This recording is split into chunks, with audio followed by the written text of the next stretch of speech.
Hey, what's going on there, YouTube? John Reina is back here with a video. Let me just send this back a tad. And as you may have gathered, I have finally completed my 1955 Topps Hall of Famers and Stars set. This took me quite a while, a lot longer than I had anticipated. I started this, we're looking about a year ago or a year ago plus when I initially got the Koufax rookie, and then last Christmas I got the Roberto Clemente rookie.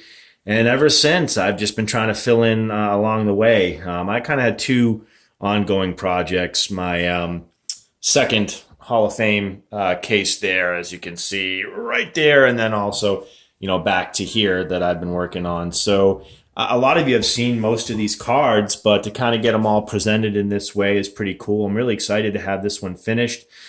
By completing the 1955 Topps Hall of Famers and Stars. And again, I don't collect the entire set. I collect every Hall of Famer, and I also add in a few of the stars of that time, players that may not have gotten into the Hall of Fame but were fairly well known, and a few commons along the way to fill up the case. I don't go for the entire set, just not something I'm interested in doing. So, and also it's a little more, I can focus my money and my budget into some of the more expensive cards of the set and then move on. So by completing this set, I have now completed the 53, 54, 55, 56, and 57 Topps Hall of Famers and Stars.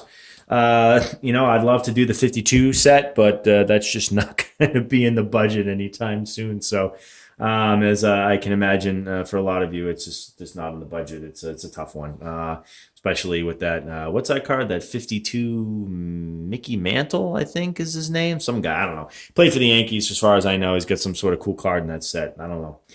Anyway, so as you can see, I don't necessarily have to pull out a lot of these cards, but I can kind of take a gander over here and pull out some of the big ones. Again, I'm a guy who collects the card, not the grade. This card right here is the Koufax rookie. It's graded a 1.5 by SGC. I will tell you, this is a prime example of getting the card, buying the card, not the grade. This is just a gorgeous card. The only thing that's wrong with it that caused it to be bumped down is the fact that in the light, and it's really going to be hard to see on camera, is that there is some creasing in the center of the card. There are several small creases in the center of the card, which you can really only see if you're looking directly at it and tilting it. Otherwise, it's got great eye appeal, and the corners are fantastic. It is just, honestly, I'm surprised it got a 1.5, but it's a gorgeous card, and it presents really well. And for a 1.5, it's probably the best 1.5 I've seen. And I really like the SGC slabs, and I'm really considering moving forward, just sticking with SGC, just because I love the way that the cards present. So that is the Koufax rookie. As you can see here, we have the Clemente. And again, the Clemente is another great card. It's graded a 2, and the corners are a little dinged. The top left corner is a little soft, but the only real major problem with this is, again, a minor surface crease that really you can only see if you tilt it into a certain direction. I mean, when you're looking right at it, it looks fantastic. And the back really presents pretty well as well. It's just a fantastic card. It just presents great. So this was really a great card to have that I was able to pick up at a reasonable price. And in looking at this Clemente card, as the months and the years have gone on, it's really gotten pretty expensive. Another card here, and I keep saying I noticed that in my videos. God, I'm terrible. The Hank Aaron 1955 Topps here is another great card. It's in a 2. Again, presents very well, looks very good. There's really not much wrong with it. And for a 2, it just looks great. And that's really what I try to do. I try to maintain within a budget and get a card that looks good, that's not going to break the bank, but is not a, you know, a 5 or a 6 or one of those collector grades. It just gets a little expensive. It's not my style. Plus, I don't have the budget for those big cards.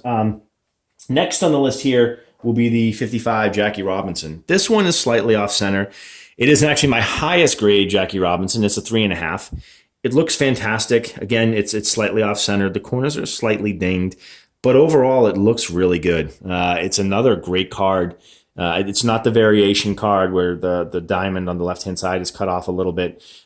I don't think I'm going to go for the variations in this set, nor have I gotten them in other sets, but I just like having this card. It's a great, fantastic. It presents very well, and the back again, it looks very good. There's really no issues with it. It's a fantastic card, and it's a great one to have in this set.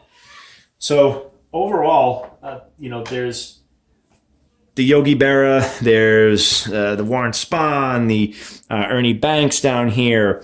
There's the Willie Mays, another good card here, which took me a while to get. This is a fairly expensive card as well. Willie Mays cards have definitely been going up. I was able to get this in the 3, you know, off-centered, as you can clearly see. But otherwise, it looks pretty good. You know, the corners are okay for a card graded a 3. You know, the back is pretty good overall. It still presents pretty nice. I'm not super picky, you know, when it comes to a card like this. If it's slightly off-center, that doesn't bother me too much. I'm just glad to have it in the set, and it just looks good. I think the colors in all these cards really shine nice, look very good. You get the Al Kaline, you get the Killebrew rookie, you have Monty Irvin, you got a Klazuski there, Mel Parnell, you get the Harry Aganis down here, you know, a Boston favorite. You have Mel Parnell, as I said. You get the Duke, Hal Newhouser, the Koufax, the Spahn, and you really can't take out the Williams. The Williams card I've actually had for several years. This was before, you know, I'm not a huge Beckett fan for grading here. Not anything against them. I just don't particularly care for them specifically for grading. This is slightly off-centered, but the corners are great. It's graded a 4. And I've had this, geez, I want to say for about 5 or 6 years at this point. If I'm not mistaken, it's been about 5 or 6 years since I've had this card. And this was the first card I ever had in this set. Before I decided to realize I was going to actually, you know, collect and start completing sets. So I had this, and otherwise I typically would get PSA or I would get SGC. So as you can see, this is now completed. You know, I'm not too sure where I'm going to go from here, to be honest with you. As I've said many times in my other videos, we're getting to the point now where there's a lack of space in this room.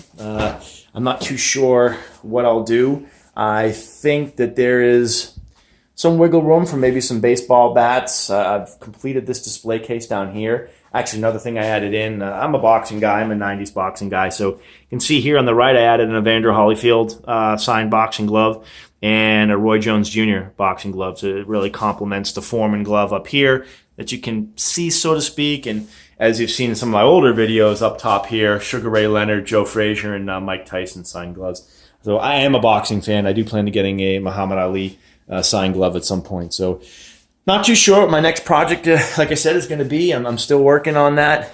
As far as the COPPA thing's concerned, hey, I'm going to continue to make videos. I think it's a little out of hand at this stage, you know, with all the things that could happen to our channels. I mean, I've noticed I've lost a handful, not that I have many subscribers to begin with, but I've lost quite a few, especially lately with all this COPPA. I think some people are taking their channels down, which is really too bad. So I'm going to continue to make videos when I have something to share. I am going to start posting more on Facebook. I might consider making a little Facebook page for my collection. And, you know, for those of you who are on Facebook, I know some of you are, that I converse on there. Maybe we'll catch up through Facebook and see what happens. So, again, you know, thanks for watching, guys. I really appreciate everything. I appreciate the support, and hope to stay connected with a lot of you guys. If for some reason they delete my channel, I don't know. We'll see what happens. It's always a pleasure to have gotten connected with a lot of you. I have some pretty strong friendships outside of the YouTube world that I've been able to develop with some of you guys, and it's great. It's truly awesome. So again, I appreciate you looking. I appreciate you tuning in, and I will keep this video short, or well, where are we at? Almost 10 minutes, so that's a little longer than I planned. So thanks again, guys. Appreciate it, and hope to hear from all of you soon. Thanks. Bye now.